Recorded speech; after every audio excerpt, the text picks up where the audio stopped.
제목은 포도원 품꾼의 비유라고 말씀을 정하게 되었습니다. 물론 다른 내용들도 같이 있지만 이 말씀을 중심적으로 생각을 해보고자 합니다.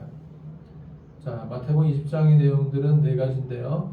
첫 번째는 포도원 품꾼들 이야기가 나오고, 그 다음에 죽음과 부활에 대해서 예언을 세 번째 하시고, 한 어머니의 요구사항이 있습니다.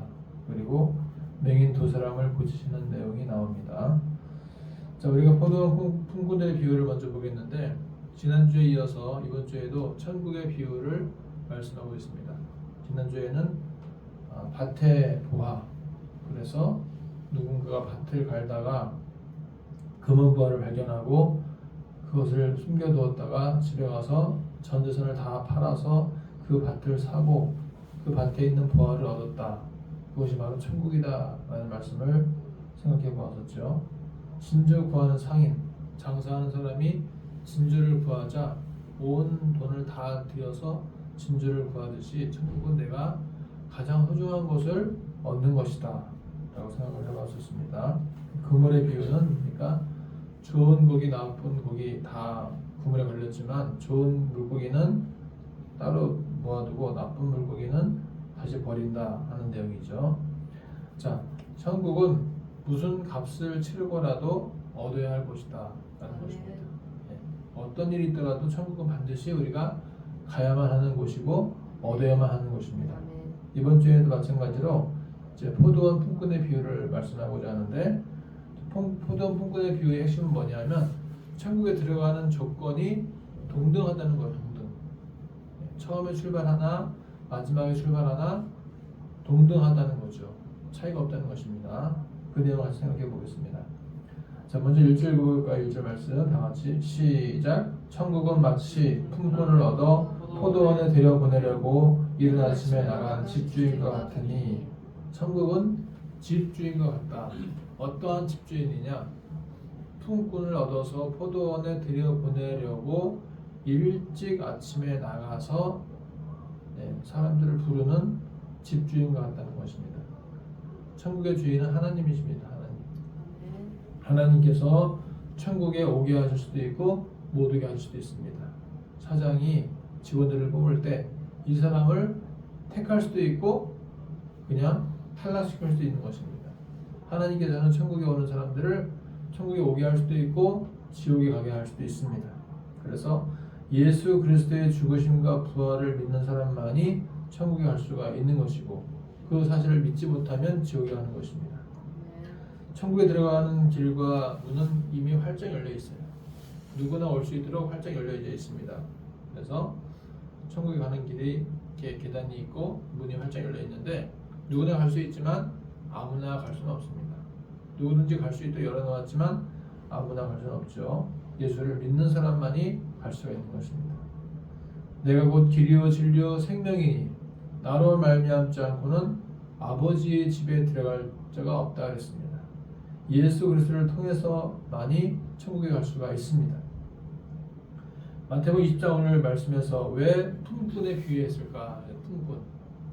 왜 품꾼에 비유했을까요? 품꾼은 일용직 노동자예요. 하루 일당을 받고 일하는 노동자입니다. 약 30여 년 전에 이제 분체대하고 대학원에 복학을 하기 전에 아르바이트를 했는데, 건축 현장에 가서 아르바이트를 했습니다. 그때 일당이 65,000원이었어요. 하루 종일 일을 하죠. 점심도 나오긴 하지만 굉장히 힘듭니다. 3일 정도 일을 하면은 하루 이틀 쉬어야 돼요. 너무 힘들어서. 지금도 이제 그런 일이 있다면 아마 10만원에서 19만원 사이 되지 않을까 싶어요. 요즘에 그 올해 최저 시급이 얼마입니까? 만 얼마죠? 만원 정도. 그래서 하루 일당이 82,240원이에요. 82,240원. 품꾼은 뭐냐? 하루 일당을 받고 일하는 사람인데, 오늘 말씀 보시게 되면 새벽 6시에 나갔어요. 가서 일을 얻었습니다. 9시에도 또 누군가가 있길래 일꾼으로 부렸어요. 12시에도 일감을 못 찾아서 서성거리고 있자 주인이 그 사람도 포도원에 들여보냈습니다. 오후 3시에 또 나가보니까 아직도 일거리가 없어갖고 서 있어요. 그래서 그 사람도 포도원 밭으로 들여보냈습니다. 오후 5시에도 집에 안 가고 가만히 서 있길래 그 사람도 물어서 포도원에 들여보냈습니다. 포도원 주인은 한꺼번에 새벽에 우르르 한꺼번에 다 들어가지 않고 일의 속도와 일의 분량을 보면서 그때그때 일꾼을 불렀던 것입니다. 어떤 사람은 6시, 어떤 품꾼은 9시, 어떤 품꾼은 12시, 어떤 품꾼은 오후 3시, 그리고 마지막 품꾼은 오후 5시. 5시에 가는 사람은 1시간만 일하고 끝나는 거예요. 이 근처에도 인력시장이 있어요. 연제동, 양산동 쪽으로 가다 보면은 인력시장이 있는데 거기를 뭐 한 번도 이렇게 가서 뭐 일을 해본 적 없지만 뉴스에 보게 되면은 아침에 새벽에 인력시장을 보게 되면은 그날의 일을 얻으려고 아침에 일찍 가서 새벽부터 어두컴컴할 때부터 가서 일감 얻으려고 대기하는 사람들이 많이 있습니다. 구로구의 한 인력시장도 보니까 200명 정도 아침에 줄을 서 있으면 약 20명 정도만 일감을 받고 나머지는 집에 돌아간다고 합니다. 오늘 본문의 포도원 주인은 일감 없어서 하루 종일 인력시장에 앉아있는 사람을 계속 찾아내었습니다. 집에 안 가고 끝까지 남아있으면 언젠가는 포도원 주인에 의해 발탁이 되어서 포도원으로 일하러 가게 되었습니다. 포기만 하지 않으면 언젠가는 발탁이 된다는 거죠. 여기에서 중요한 것은 바로 계약 내용입니다. 계약 내용. 일당으로 한 데나리온씩 주기로 했던 거예요. 한 데나리온씩. 한 데나리온이 바로 노동자의 하루 품삯이에요. 새벽부터 하루 종일 일한 사람, 오후 늦게 와서 1시간 일한 사람 모두 다 약속은 한 데나리온씩 주기로 했던 것입니다. 오후 5시에 와서 1시간만 일하고 한 데나리온을 받게 되자 3시간 일한 사람, 6시간 일한 사람, 9시간 일한 사람은 속으로 생각을 하죠. 야, 나는 좀 더 받겠지. 나는 두 데나리온 받겠지. 나는 3데나리온 받겠지. 각자 생각이 달랐었어요. 나는 더 받겠지. 그런데 모두에게 한 데나리온씩 주자 9시간, 12시간 일한 사람이 화가 났습니다.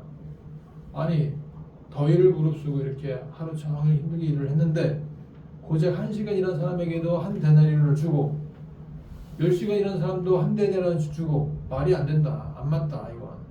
그래서 항의를 막 하죠. 더위를 무릅쓴다는 것은 힘든 일입니다. 며칠 전에 국성에서 80대 할머니가 밭일을 하다가 너무 더워서 쓰러졌어요. 아무도 없으니까 그 자리에 죽었습니다. 너무 더우니까 1시간만 일을 해도 더워서 쓰러지는 거죠. 그런데 하루 종일 일을 했는데 1시간 일한 사람하고 똑같이 한 데나리온을 주니까 화가 났습니다.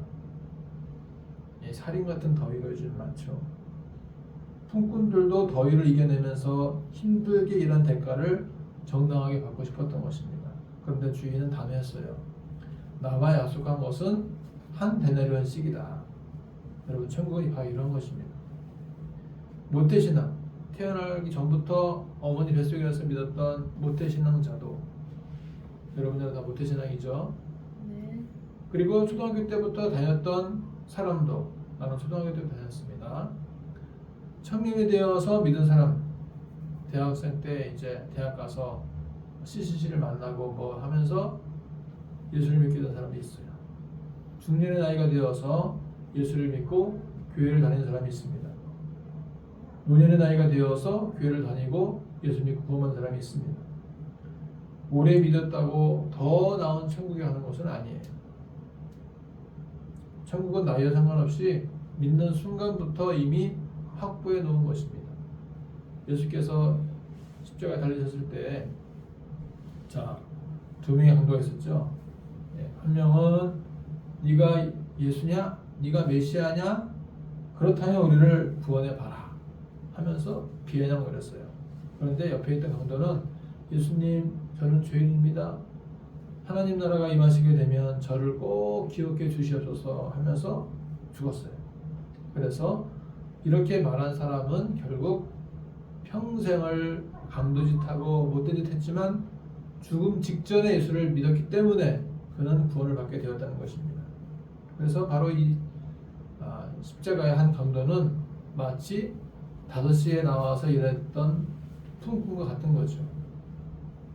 천국은 그렇습니다. 첫 차를 타도 막차를 타도 똑같이 들어가는 것입니다. 우리가 광주 송정역에서 서울역까지 KTX를 타고 간다고 봤을 때 정읍역, 익산역, 오송, 광명, 영등포, 용산, 서울역까지 가잖아요. 어디에서 타도 서울역까지 가는 것입니다. 송정역에서 타도 서울역 가는 것이고요. 그리고 광명에서 타도 서울역까지 가는 것입니다. 우리가 누군가를 전도할 때 그렇습니다. 천국에 막차라도 탄 인생이 되도록 전도를 해야 될 것입니다. 그 사람이 지금 오늘 밤 죽을지도 몰라요. 그런데 그 사람이 오늘 막차를 타서 천국에 갈 수 있도록 예수를 증거해야 되는 것입니다. 자, 두 번째 오늘 말씀 뭐냐? 세베대의 아들들의 어머니.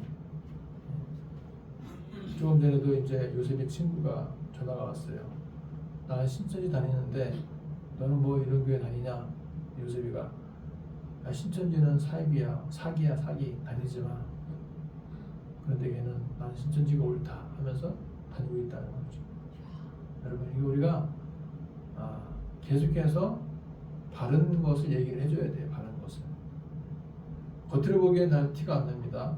신천지는 똑같이 교회가 같은 거예요. 똑같이 교회 모습인데 그 끝이 달라요. 끝이 달라서 2단이에요. 2단. 자, 오늘 말씀 두 번째는 뭐냐? 세베대의 아들들의 어머니가 나오는데 이 세베대의 아들들의 어머니고 세베대의 부인이죠.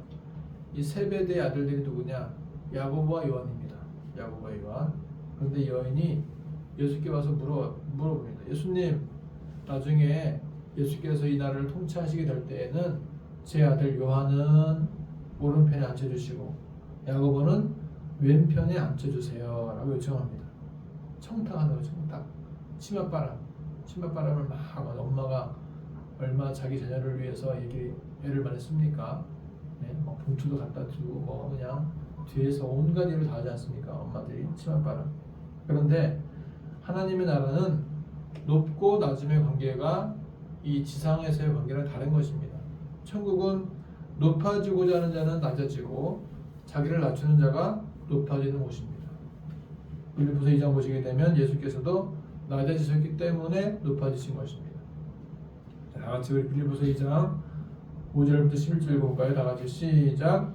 너희 안에 이 마음을 품어라. 곧 그리스도 예수의 마음이니 그는 근본 하나님의 본체시나 하나님과 동등됨을 취할 것으로 여기지 아니하시고 오히려 자기를 비워 종의 형체를 가지사 사람들과 같이 되셨고 사람의 모양으로 나타나사 자기를 낮추시고 죽기까지 복종하셨으니 곧 십자가에 죽으심이라. 이러므로 하나님이 그를 지극히 높여 모든 이름 위에 뛰어난 힘을 주사 하늘에 있는 자들과 땅에 있는 자들과 땅 아래에 있는 자들로 모든 무릎을 예수 이름에 꿇게 하시고 모든 입으로 예수 그리스도를 주라 시인하여 하나님 아버지께 영광을 돌리게 하셨느니라. 인자가 온 것은 무엇이냐? 섬김을 받기 위해 온 것이 아니라는 거죠. 도리어 섬기려 하고 자기 목숨을 많은 사람들의 대속물로 주려 함이다 그랬습니다. 그래서 우리는 이 땅을 살면서 높아지려고 하기보다는 섬기려는 자가 되어야 됩니다. 네. 낮은 자리로 가는 것이 쉽지 않죠. 회사에서 대표, CEO 하다가 사장 하다가 갑자기 말단 직원으로 가는 것이 쉽지 않습니다. 그런데 그리스도인들은 항상 섬김의 자세가 있어야 돼요. 낮은 자든 높은 집에 있던 사장이든 대통령이든 항상 섬김의 자세로 일을 하는 것이 중요한 것입니다. 네, 그래서 결론은 무엇이냐? 첫 번째는 천국에 가는 것은 조건은 동일하다는 거죠. 모두가 다 한 달란트만 받으면 되는 거예요. 네. 예수께서 나를 위해 대신 죽으시고 십자가에 못 박히심을 믿으면 나이와 상관없이 재산과 상관없이 능력과 상관없이 천국에 갈 수 있다는 것입니다. 우리는 끊임없이 주변 사람들에게 천국의 복음을 전파해야 할 것입니다. 그리고 천국에 가려는 사람은 항상 낮은 자세로 이 땅을 살아가야 될 줄 믿습니다. 섬김의 자세, 낮은 자세로 살아가시기를 축복합니다. 기도하겠습니다. 하나님 아버지, 오늘 말씀처럼 우리가 한 데나리온의 조건을 약속받았던 것처럼 천국 갈 때에도 예수 믿고 구원받는 이 조건대로 우리가 예수 믿고 천국 가게 도와주시었고 이 사실을 많은 사람들에게 알려줄 수 있도록 인도하여 주시고 전도하는 성도, 겸손한 성도로서 살아갈 수 있도록 인도하여 주시옵소서. 한 주간도 무더위를 잘 이겨나게 도와주시고 또 이제 곧 다가올 여름방학 시즌도 하나님의 은혜 가운데 안전하게 지내게 도와주시옵소서.